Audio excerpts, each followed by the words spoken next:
So I want to talk about something kind of specific with you, which is Yes. While She Sleeps.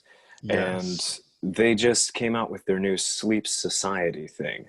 So Yep. I wanted to pick your brain on what you think about that. Well, that is actually a really, really great idea. I've seen some smaller bands do this, like they're like Spirit Box. I think they had a Patreon for a long time, and it's mostly obviously independent bands that aren't really signed by like major labels. Um, and I think it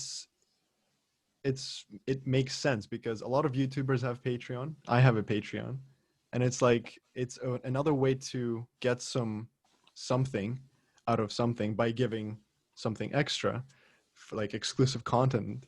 And I think bands are like they have all the resources to do that because they can post, lessons how to play this song. They can post like stems to the song, multi-tracks, and all that stuff. And a lot of people are going to be interested in that. And I think it's an amazing model to just like survive in this music industry because like has as they mentioned in the video, we all stream music on Spotify nowadays, Apple Music, all that stuff, and that's not really beneficial to artists. And that's, I guess, one way to just you know make some money out of it. So I fully supported. Yeah. So, do you think that this is going to be a new trend of bands doing this thing? I mean, we all know since what in the 90s or early 2000s with Napster and LimeWire, that was Yeah. basically the end of bands making money off their records. Um, and so, I mean, in my opinion, this is just kind of seems that the coronavirus, because could only make money from touring and merch. That was their main sources of revenue. Yep. And now that they can't Absolutely. do those, there needs to be some sort of innovation. And I think we're about to see an explosion of something.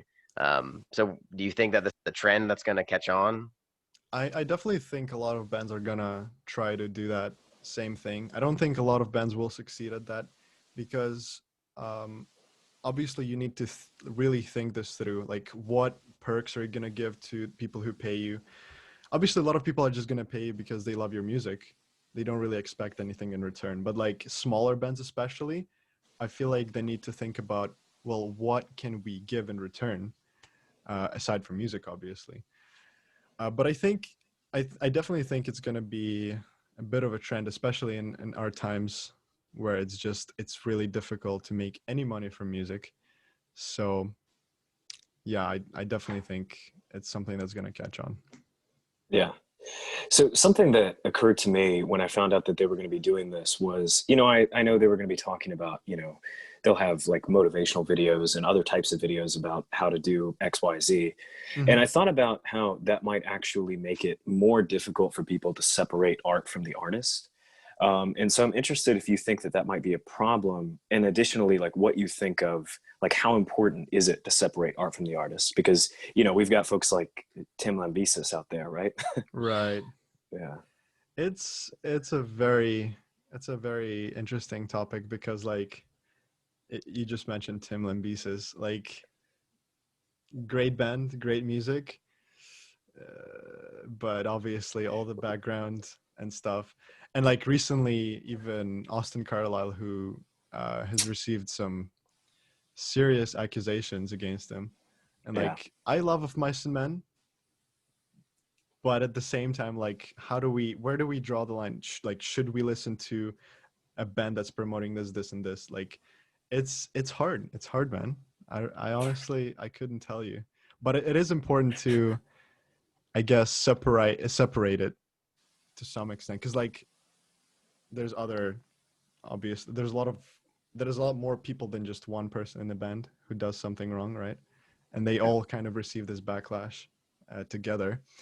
As for Patreon, um I mean, While She Sleeps especially, I think the biggest thing for them was to sort of uh like be one with community at all times.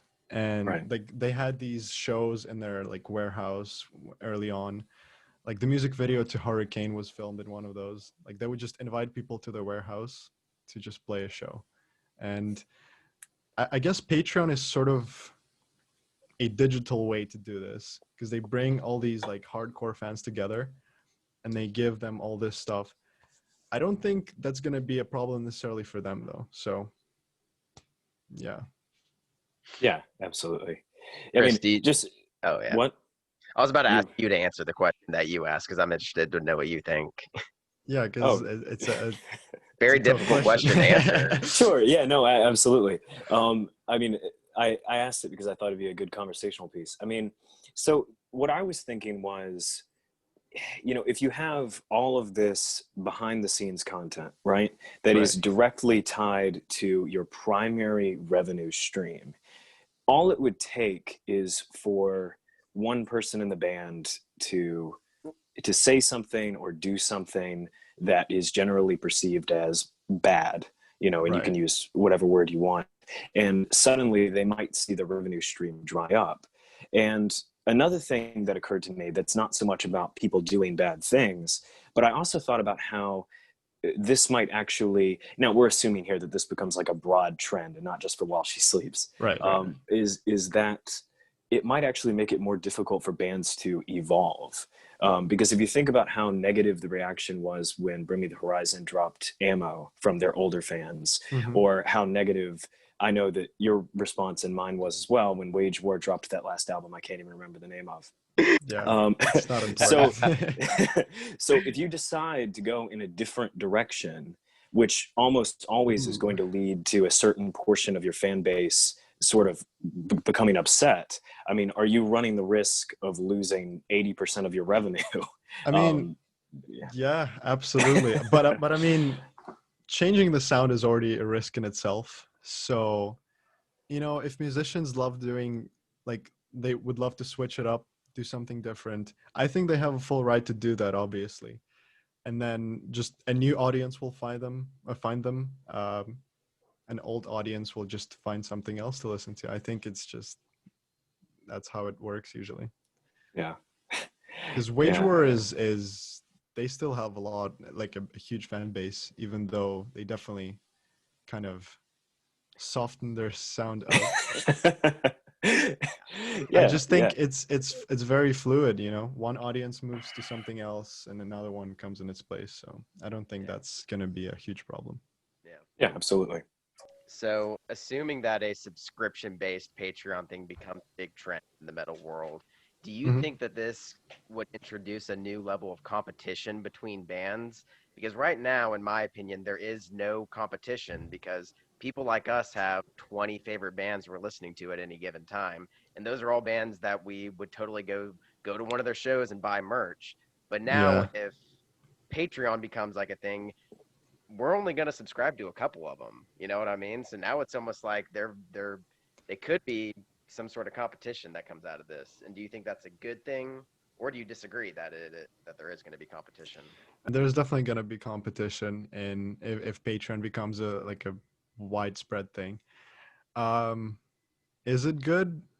Maybe it drives just bands to like improve their perks that they give to their audience, or just give more content out there. It's definitely bad for like super small bands, because obviously you got people supporting like bands like While She Sleeps. Like, with all due respect, they're a big band, right? Yeah. uh but like bands with 100 listeners on Spotify or like less, they're gonna be definitely kind of screwed by the competition. So it's definitely something to think about.